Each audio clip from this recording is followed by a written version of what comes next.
So in support and solidarity with Christine Blasey Ford, this is my story.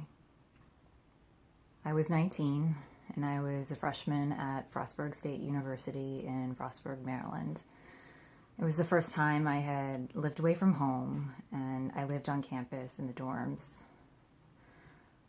There wasn't much to do other than go to class and go to parties and drink, so pretty much drinking was sort of a fact of life and an ongoing presence and around a campus at parties and things like that.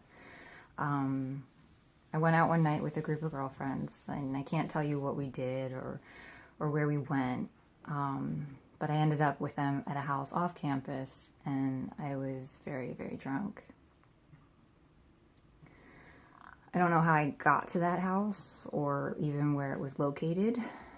I just know that it was off campus, and it may have been a fraternity house, but I'm not really sure.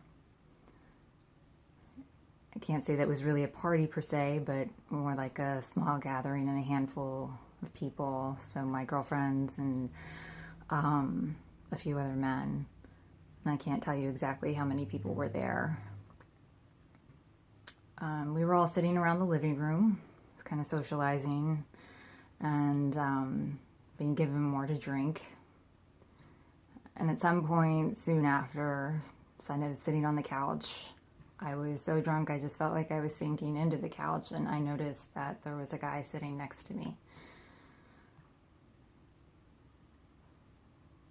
I can't tell you his name. I don't know it. I still don't remember it today. He lived in the house, I assume with other roommates. He was white, had brown hair, kind of average looking. You know, that's kind of all I remember about his appearance.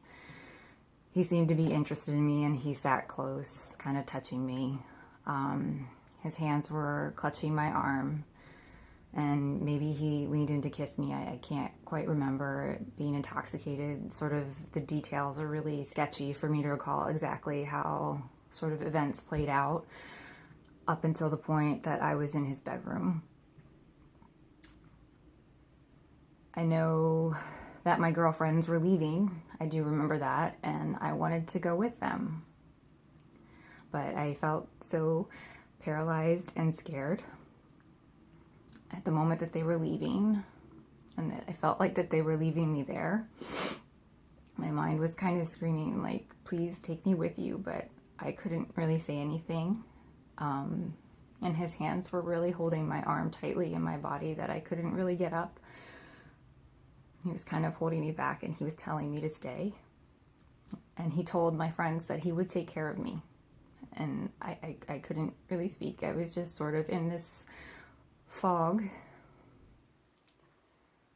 and unable to really do anything about my situation. And my friends left. I didn't really know what to do. I was really scared. And he was very physical and assertive, so I let him kiss me. And at some point, he brought me into his bedroom. I was still really incredibly drunk, so my memory of what we did, how I got naked, or whether or not he used a condom, or whether or not I consented to sex ever happened, I don't remember. On his bed, he tried to have anal sex with me several times, and I remember this because I said no. And in my head, I was still screaming and crying and saying no because I didn't want to be there. I didn't want to have sex with him, and I didn't want him to touch me. But I was already there, and he was already having sex with me. And I was in his room and in his bed, and I didn't know what to do. I was still so drunk, and I was scared, and I didn't know what to do. So more time passed, and I don't really recall what happened. I laid in his bed awake. He may have been sleeping, I don't know. I waited for what felt like hours. And it was early morning. When I thought he was asleep, I got dressed and I left the house. I don't remember how I got back to the dorm or which way I walked or even what time it was. I just walked, I know, because it was walking distance to the campus. I didn't have a car, and I didn't have a cell phone, and I didn't have anyone to come and get me. or any way to contact them to come and get me. And I didn't tell anyone. I don't know what I did afterward. I felt shame. I felt guilt. I had a boyfriend. I had been drinking. All the things I should have done sort of played over in my head. And I wanted to really just forget that it ever happened.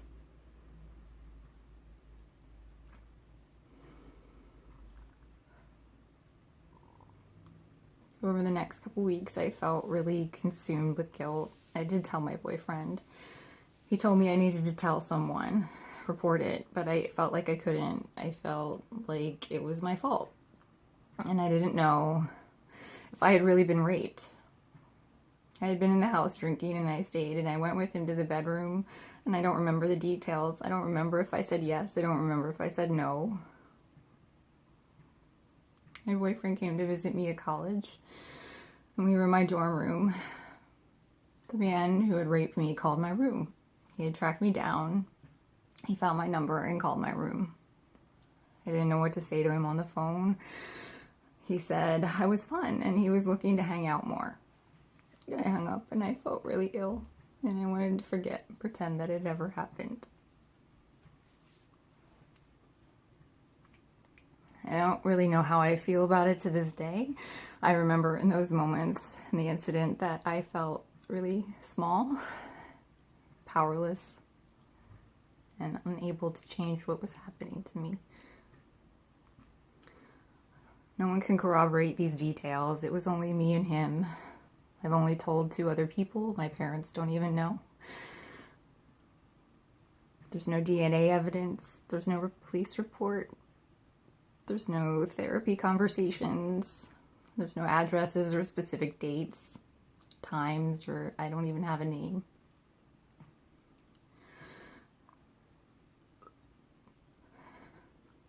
I felt compelled to tell my story because Christine Blasey Ford sat before an unwelcoming committee with everything to lose, but she felt compelled to do her civic duty.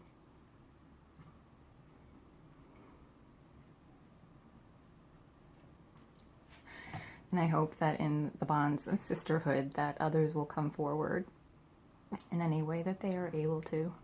And then I hope that one day that there will be no more stories like this to tell.